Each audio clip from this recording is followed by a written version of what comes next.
E se eu te dissesse que você talvez já esteja vivendo, há anos, de acordo com os preceitos de antigos imperadores e filósofos romanos, e fazendo isso sem nem mesmo perceber? Não, não estamos falando de usar togas ou de uma paixão súbita por lutas de gladiadores. Estamos falando da sua forma de pensar. Hoje, não vamos falar de sábios barbudos de livros empoeirados, mas sim de você. Vamos explorar 5 sinais completamente inesperados de que o estoicismo já faz parte da sua vida. E eu prometo, alguns desses sinais vão realmente te surpreender. Eles quebram todos os estereótipos de estoicos como estátuas frias e sem emoções. Pronto para descobrir o filósofo secreto que existe em você? Então, vamos começar. Antes de mergulharmos nos sinais, vamos esclarecer rapidamente um ponto. Quando a maioria das pessoas ouve a palavra estoico, elas imaginam alguém que suprime todas as emoções. Uma pessoa com uma expressão impassível, que não se importa com nada. Mas isso é um grande equívoco. O verdadeiro estoicismo não é sobre a ausência de emoções, mas sobre a capacidade de gerenciá-las. Não é sobre não sentir nada, mas sobre não ser escravo dos seus sentimentos. Os antigos estoicos, como o imperador Marco Aurélio, o dramaturgo Sêneca e o ex-escravo Epicteto, eram pessoas de carne e osso. Eles enfrentaram traições, doenças, intrigas políticas e perdas. A filosofia deles não era uma teoria acadêmica, mas um sistema operacional prático para sobreviver e prosperar em um mundo muitas vezes cruel. É um conjunto de ferramentas para alcançar a serenidade, a coragem e a sabedoria. E como se descobre, muitas dessas ferramentas ainda usamos intuitivamente hoje em dia. Então, o primeiro e, talvez, o mais importante sinal. Você divide mentalmente os acontecimentos entre aqueles que pode controlar e aqueles que não pode. E se esforça para não gastar energia com o segundo grupo. Imagine-se num engarrafamento. Você está atrasado para uma reunião importante. À sua volta, os carros buzinam, todos estão nervosos. Mas você, em vez de bater no volante e praguejar contra tudo e todos, suspira, liga o seu podcast favorito ou telefona para avisar sobre o atraso. Você compreende que os seus gritos não farão o engarrafamento desaparecer. Esta é a dicotomia do controle em ação. Você não pode controlar o trânsito, o clima, a economia mundial ou o humor do seu chefe. Mas você controla totalmente a sua reação a essas coisas. Você controla os seus pensamentos, as suas palavras e as suas ações. Esta simples ideia é um verdadeiro supercola para nervos desgastados. Ela devolve a você o controle sobre a sua vida, mesmo quando parece que tudo à sua volta está fora de controle. Isso não é apatia, é uma distribuição estratégica de energia. E se você faz isso, parabéns, você já pensa como um estoico. Vamos mergulhar neste primeiro princípio, pois ele é fundamental. Não se trata apenas de engarrafamentos, trata-se da sua vida inteira. Você não conseguiu a promoção que esperava. Em vez de passar semanas com raiva do chefe injusto, você analisa a situação. O que estava ao seu alcance? A qualidade do seu trabalho, a sua preparação para a entrevista, as suas habilidades. O que não estava sob o seu controle? A opinião pessoal do chefe, o orçamento da empresa, a existência de outro candidato mais adequado. A abordagem estoica é focar no que você pode melhorar em si mesmo. Talvez valha a pena fazer cursos adicionais, ou atualizar o seu currículo e buscar outras empresas. Você redireciona a energia da raiva inútil para uma ação construtiva. O mesmo vale para os relacionamentos. Você não pode forçar outra pessoa a amar você ou a mudar. Mas você pode controlar como você se comporta, o quão honesto e aberto você é. Focar na sua zona de controle não é um sinal de fraqueza, mas sim de imensa força interior e maturidade. Existe um aspecto surpreendente e talvez inesperado dessa filosofia. Quem pratica a dicotomia do controle frequentemente parece, para quem observa de fora, mais eficaz e até mais sortudo. Mas isso não é mágica. O segredo é que essas pessoas não desperdiçam tempo nem energia mental com aquilo que está fora do seu controle. Imagine que você tem 100 unidades de energia para o dia. Uma pessoa comum gastaria 50 delas com preocupações sobre o passado, ansiedade em relação ao futuro e raiva dos outros. Restariam a ela apenas 50 unidades para as coisas que realmente importam. Já uma pessoa com uma mentalidade estoica gastaria, digamos, apenas 10 unidades nessas coisas inúteis. Simplesmente porque, há tempo, ela se pega pensando: isso não está no meu controle. E assim, sobram-lhe 90 unidades de energia para o trabalho, a família, os hobbies e o desenvolvimento pessoal. Essa pessoa simplesmente tem muito mais recursos para alcançar seus objetivos.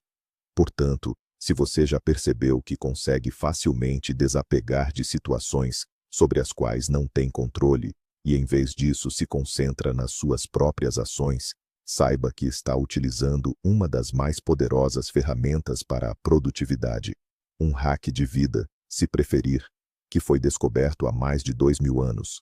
Como podemos praticar isso de forma consciente? Há um exercício simples. Da próxima vez que sentir ansiedade, raiva ou preocupação, pare por um segundo e faça a si mesmo apenas uma pergunta. Aquilo que me incomoda está sob meu controle total, controle parcial ou fora do meu controle? Por exemplo, o resultado de um exame é de controle parcial. Você pode se preparar, mas não pode controlar as perguntas da prova ou o humor do examinador. A opinião de outras pessoas sobre você está fora do seu controle. Sua própria honestidade e bondade estão sob seu controle total. Se algo está fora do seu alcance, aceite como uma realidade, como o tempo. Você não fica bravo com a chuva, certo? Você simplesmente pega um guarda-chuva. Se algo está sob controle parcial, foque apenas na sua parte. Faça tudo o que estiver ao seu alcance e desapegue do resultado. Este exercício, como a meditação, com o tempo se transforma em um hábito. E este hábito é a base da paz de espírito. Vamos ao segundo sinal, e este é bem inesperado. Você às vezes se pega imaginando o pior cenário possível. Parece estranho, não é? Afinal, somos bombardeados por mensagens para pensar positivo e visualizar o sucesso. Mas você, ao contrário, às vezes se senta e pondera: e se eu for demitido? E se este projeto falhar? E se eu ficar doente? De fora, isso pode soar como pessimismo ou até masoquismo. Mas os estoicos chamavam a isso de premeditatio malorum, ou premeditação dos males. E é uma ferramenta incrivelmente poderosa. O objetivo deste exercício não é mergulhar você na depressão, mas sim de, antecipadamente, despojar uma potencial catástrofe da sua maior força, o poder da surpresa e do medo. Quando você pondera com calma a pior das hipóteses, muitas vezes percebe que ela não é tão aterrorizante assim. Pois bem, e se for demitido, o que você fará? Procurará outro emprego, tem suas habilidades, tem economias, tem amigos que o apoiarão. Você traça mentalmente um plano B. E o medo recua. Ele é substituído pela confiança de que você vai conseguir.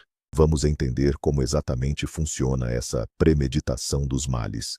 Primeiramente, ela te torna mais resistente aos golpes do destino. Quando algo ruim realmente acontece, já não é um choque para você. Você já esteve mentalmente nesse ponto. Sua mente está pronta. É como uma vacina contra o pânico. Você não perde tempo precioso na fase de negação e raiva e passa direto para a resolução do problema. Em segundo lugar, e o que é ainda mais importante, este exercício intensifica incrivelmente o sentimento de gratidão pelo que você tem agora. Quando você imagina ter perdido o emprego e depois abre os olhos e percebe que ainda o tem, você passa a valorizá-lo muito mais. Ao imaginar uma doença grave, você sente a alegria da sua saúde com uma nova intensidade. Esse contraste faz você apreciar as coisas simples que normalmente dá como garantidas. Dessa forma, ao pensar nos infortúnios, você, na verdade, torna a sua vida presente muito mais feliz e consciente. É um paradoxo que os estoicos compreenderam há milhares de anos. É crucial desmistificar um mito. Este exercício não tem absolutamente nada a ver com a chamada lei da atração, nem na sua vertente negativa. Você não atrai infortúnios por pensar neles. O pensamento não funciona assim. Não pode, só com a sua mente, causar um terremoto ou provocar um despedimento. Está apenas a preparar o seu mundo interior para possíveis eventos externos. É um treino mental, semelhante à forma como os bombeiros fazem os seus exercícios. Eles simulam um incêndio, não para que ele aconteça, mas sim para estarem prontos a agir. Além disso, é um poderoso antídoto contra a positividade tóxica. A ideia de que se deve ver sempre o lado bom em tudo e reprimir quaisquer pensamentos negativos. Por vezes, uma análise sóbria dos riscos e problemas potenciais é a abordagem mais saudável e construtiva. Portanto, se por vezes se apanha a ensaiar mentalmente os piores cenários, não se censure por pessimismo. É bem possível que a sua intuição esteja a usar uma antiga técnica estoica para fortalecer o seu espírito. Como aplicar esta técnica de forma segura e eficaz? Não é necessário fazer isso constantemente ou se entregar a fantasias sombrias. Basta dedicar alguns minutos por semana a essa prática. Escolha uma de suas ansiedades. Por exemplo, o medo de falar em público. Sente-se em silêncio e imagine, com todos os detalhes, o pior fracasso possível. Você sobe ao palco e esquece todas as palavras. As pessoas na plateia riem. Você é vaiado. Viva essa sensação de vergonha e humilhação em sua imaginação. E depois, pergunte a si mesmo: e daí? O que acontecerá no dia seguinte? O mundo vai acabar? Não. Você voltará para casa, será apoiado por seus entes queridos. Em uma semana, ninguém mais se lembrará disso. Você perceberá que seus medos são muito mais assustadores do que a própria realidade. Este método reduz drasticamente o nível de ansiedade antes de um evento real. É como se você já tivesse superado o medo em uma versão mais leve, antecipadamente. E quando você subir ao palco de verdade, seu cérebro já saberá que, mesmo no pior cenário, nada de irreparável acontecerá. O terceiro sinal, que talvez possa parecer ainda mais peculiar. De tempos em tempos, você se impõe, de forma voluntária, pequenos desconfortos. Por exemplo, você decide tomar um banho frio, mesmo tendo água quente disponível, ou caminha vários quilômetros, apesar de poder ir de ônibus, ou pula o almoço intencionalmente, praticando jejum intermitente, ainda que não esteja buscando emagrecer, ou dorme uma noite no chão, em vez de em uma cama confortável. Por quê? Sob a ótica do hedonismo e da busca incessante pelo prazer, isso pode parecer um sofrimento autoimposto e sem sentido. Mas, sob a perspectiva do estoicismo, é um treinamento. É como ir à academia, mas não para os músculos do corpo, e sim para os músculos da sua força de vontade e do seu espírito. Cada pequeno e controlado desafio como esse prova a você que você pode suportar muito mais do que imagina. Você aprende a separar a necessidade real do mero desejo por conforto. Você compreende que pode se contentar com pouco, e isso proporciona uma sensação incrível de liberdade. Você deixa de temer as dificuldades, pois você mesmo as cria e as supera regularmente. Qual é o significado profundo desta prática que os estoicos chamavam de desconfortos voluntários? Primeiramente, isso fortalece a nossa força de vontade. Num mundo onde tudo busca o máximo conforto, a nossa vontade enfraquece. Tornamo-nos dependentes das conveniências. O elevador avariou? Uma tragédia. A internet caiu por uma hora? Pânico total. O desconforto voluntário devolve-nos o controlo. Quando escolhemos conscientemente o caminho mais difícil, treinamos a nossa capacidade de fazer o que é preciso e não apenas o que nos apetece. Essa habilidade, então, ajuda-nos nas coisas verdadeiramente importantes. Concluir um projeto complexo, não desistir de praticar exercício físico, manter a nossa palavra. Em segundo lugar, expande a nossa zona de conforto. O que antes nos parecia insuportável, torna-se tolerável. Um duche frio pode ser um choque no início, mas ao fim de uma semana, já nos habituamos. E depois disso, o tempo mais fresco lá fora já não nos assusta tanto. Tornamo-nos menos frágeis e mais adaptáveis a quaisquer condições. Tornamo-nos antifrágeis. As dificuldades não nos quebram, pelo contrário, fortalecem-nos. Há mais um benefício inesperado, e muito prazeroso, do desconforto voluntário. Ele aguça de forma incrível a sensação de prazer que o conforto nos proporciona. Depois de um dia inteiro de pé, que delícia é sentar numa poltrona confortável. Depois de um banho frio, que prazer é envolver-se numa toalha quente. Depois de pular uma refeição, como a comida mais simples se torna deliciosa. Vivemos numa era em que o conforto básico se tornou a norma, e por isso deixamos de o valorizar, de o dar como garantido. Os desconfortos voluntários privam-nos temporariamente desse conforto, e quando voltamos a ele, experimentamos uma alegria e gratidão quase infantis. Isso permite reiniciar os nossos receptores de prazer. Começamos a valorizar o que já temos, e deixamos de correr atrás de prazeres cada vez mais novos, que, no fundo, nunca trazem verdadeira satisfação. Dessa forma, ao aceitar conscientemente o desconforto, paradoxalmente, aumentamos o nível geral de felicidade e satisfação em nossas vidas. Como começar a praticar isso sem radicalismos? Não precisa logo se lançar numa expedição de sobrevivência na floresta amazônica, por exemplo. Comece pequeno, com algo que esteja ao seu alcance hoje mesmo. Escolha apenas uma coisa. Por exemplo, que tal esta semana comprometer-se a sempre subir pelas escadas, em vez de usar o elevador? Ou tente passar um dia inteiro sem açúcar e café. Ou, durante uma noite inteira, deixe o seu celular em outro cômodo. É fundamental que seja uma escolha consciente sua. E que, claro, seja algo seguro para a sua saúde. Observe as suas sensações. O seu cérebro vai resistir, vai reclamar, vai tentar convencer você a desistir de tudo. A sua tarefa é simplesmente observar essa voz interior e continuar a fazer o que você decidiu. Cada vez que você vence essa pequena batalha interna, a sua força de vontade se fortalece, e você vai percebendo, cada vez mais, que o seu conforto e a sua felicidade não dependem tanto das condições externas, mas sim do seu estado interior. E essa é justamente uma das ideias centrais do estoicismo, o quarto sinal. Ele se divide em duas partes, como os dois lados da mesma moeda. A primeira parte. Você pensa periodicamente sobre a finitude da vida, mas isso não te deprime, pelo contrário, te motiva. Você pode se pegar pensando: eu não sou eterno, o tempo está passando. Para muitos, essa ideia provoca medo e pânico, mas para uma pessoa com uma mentalidade estoica, isso é um poderoso filtro para as prioridades.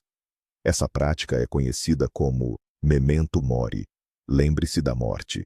Quando você se lembra que seu tempo é limitado, começa a fazer as perguntas certas a si mesmo. O que estou fazendo agora é realmente importante? Aquela briga em que me meti vale meus minutos preciosos? A série que estou assistindo há 5 horas seguidas é a melhor forma de usar meu tempo? A consciência da finitude elimina tudo o que é supérfluo, toda a trivialidade. Ela te força a focar no que realmente importa, nos relacionamentos com entes queridos, na sua criatividade, em ajudar os outros, em conhecer o mundo. Se a ideia da morte não te causa medo, mas te impulsiona a agir e a viver mais plenamente, isso é um traço muito estoico. Mas há um outro lado desta moeda. É a filosofia do amor fati, o amor ao seu destino. Este é um estágio mais avançado. Não se trata apenas de aceitar o que acontece, mas de abraçar, aprovar e até amar tudo isso. Significa aceitar tudo, sem exceção, o bom e o mal, as vitórias e os reveses. Por quê? Porque tudo isso faz parte da sua jornada única. Os estoicos acreditavam que o universo é intrinsecamente racional e que tudo o que acontece tem um propósito e uma razão. mesmo que não os compreendamos de imediato. Amor fati é renunciar à luta contra a realidade. É abandonar os pensamentos do tipo, se ao menos. Em vez disso você diz, sim, isso aconteceu, e está tudo bem. É parte do meu percurso. O que posso aprender com isso? Foi despedido? Amor fati. Esta é uma oportunidade para encontrar um trabalho que realmente o apaixone. Terminou um relacionamento? Amor fati. É uma oportunidade para se conhecer melhor e compreender o que realmente deseja de um relacionamento. Isso não significa que deva regozijar-se com as tragédias. Pelo contrário, significa aceitá-las como parte intrínseca da vida e reconhecer nelas o potencial para o seu crescimento. Como se conectam memento mori e amor fati? Eles se complementam de forma ideal. Memento mori é a sua bússola. Ele lhe indica o que fazer, para onde direcionar seus esforços no tempo que lhe foi concedido. Ele o ajuda a agir com propósito. Amor fati é a sua âncora. Ela lhe ensina como reagir ao que acontece enquanto você age. Ela o ajuda a aceitar a realidade com serenidade. Imagine que você é o capitão de um navio. O memento mori o lembra que a viagem não é infinita e que você deve navegar em direção ao seu destino, sem se desviar com o que é trivial. Já o amor fati o ensina a amar tanto a tempestade quanto a bonança, porque ambos são parte do mar, parte da sua jornada. Sem tempestades, você não aprenderia a comandar o navio. Sem a calmaria, não apreciaria o vento a seu favor. A pessoa que vive com esses dois princípios se torna incrivelmente forte. É difícil desviá-la do caminho, porque ela sabe para onde está indo. E é impossível abatê-la, porque ela acolhe qualquer clima em sua trajetória. Talvez você esteja pensando que isso soa muito filosófico e distante da realidade. Mas pare e pense. Você nunca teve aqueles momentos em que algo ruim aconteceu, e anos depois, olhando para trás, percebeu que foi para o seu bem? Aquela demissão, por exemplo, pode ter levado você à paixão da sua vida. Aquela separação dolorosa abriu espaço para um amor verdadeiro. Aquele projeto que não deu certo ensinou-lhe lições que livro nenhum ensinaria. Se você já viveu algo assim e aprendeu a confiar nesse processo, então você já pratica o amor fati. Você não se limita a aceitar o destino. Você aprende a colaborar com ele. Você começa a ver os obstáculos não como muros, mas como degraus. Essa é a verdadeira arte do estoicismo. Não uma resignação passiva, mas uma aceitação ativa e criativa da vida em sua totalidade. É a capacidade de transformar qualquer veneno em remédio, qualquer obstáculo em um novo caminho. Se essa ideia ressoa com você, então você é um estoico em um nível muito mais profundo do que talvez imagine. E por fim, o quinto sinal surpreendente. Você consegue olhar para seus problemas com visão de pássaro. Imagine que você está profundamente preocupado com algo. Por exemplo, você discutiu com um colega por uma bobagem. Você se sente invadido pela mágoa e pela raiva. Nesse momento, você dá um passo para trás e se afasta mentalmente da situação. Você se imagina no seu escritório. Depois, vê o prédio inteiro. Em seguida, o seu bairro, a sua cidade. Você continua se distanciando até ver seu país no globo e depois o planeta Terra inteiro, uma pequena esfera azul flutuando no espaço negro e infinito. E em algum lugar ali, nessa esfera, em um dos bilhões de edifícios, está sentado um pequeno ser humano, você, e se irrita com outro ser humano igualmente pequeno. Como seu problema parece agora para você? Quão importante ele é na escala do universo? Essa técnica, que o próprio Marco Aurélio gostava de praticar, é conhecida como o olhar de cima. Ela não desvaloriza seus sentimentos, mas os coloca no contexto certo. Ela mostra quão passageiras e insignificantes são muitas das nossas preocupações. Qual o efeito psicológico que este olhar de cima nos proporciona? Primeiro, ele acalma o nosso ego. O ego é aquela parte de nós que acredita que os nossos problemas são o centro do universo. Ele grita: isto é injusto, não devia ser assim, fui magoado. O olhar de cima, gentilmente, mas com firmeza, lembra ao ego o seu verdadeiro tamanho. Mostra-nos que o mundo não gira à nossa volta. É uma sensação incrivelmente libertadora. Você deixa de levar tudo para o lado pessoal. A mágoa e a raiva diminuem, porque o seu combustível, o sentimento de autoimportância, se esgota. Em vez disso, surge a calma e até uma leve ironia em relação às suas próprias preocupações. Você começa a ver não apenas a sua perspectiva, mas a imagem completa. Compreende que o seu colega, talvez, também esteja a passar por algo, e que a sua rispidez não tinha relação direta consigo. Esta perspectiva gera não só tranquilidade, mas também compaixão. Você torna-se mais sábio e tolerante, tanto consigo mesmo quanto com os outros. É crucial compreender. A perspectiva elevada não é uma forma de escapar dos problemas ou de fingir que eles não existem.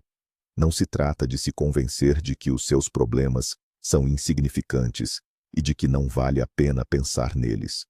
Os seus sentimentos são reais e válidos. Esta técnica não serve para desvalorizar as suas emoções, mas sim para lhes dar a devida perspectiva. É como apreciar um quadro num museu. Se aproximar demais, verá apenas pinceladas isoladas. Para contemplar toda a obra, precisa de dar alguns passos para trás. Acontece o mesmo com os problemas. Quando estamos imersos numa situação, só conseguimos ver a mágoa, o medo, a raiva. A perspectiva elevada permite-nos afastar para uma distância segura e ter uma visão completa. As causas, as consequências, as possíveis soluções.